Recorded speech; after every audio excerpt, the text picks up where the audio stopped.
You ask Tiger to solve. This deals with linear equations with one unknown. The final result is x equals -1. Let's solve it step by step. Group all x terms on the left side of the equation. Add 2x to both sides. Group like terms. Simplify the arithmetic.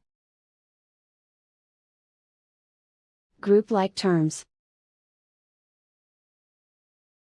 Simplify the arithmetic.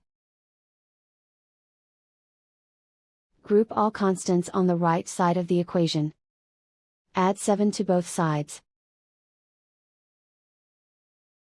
Simplify the arithmetic.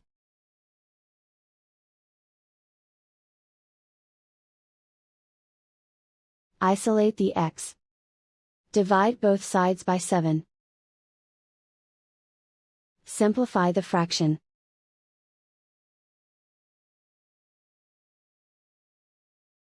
And so the final result is x equals -1.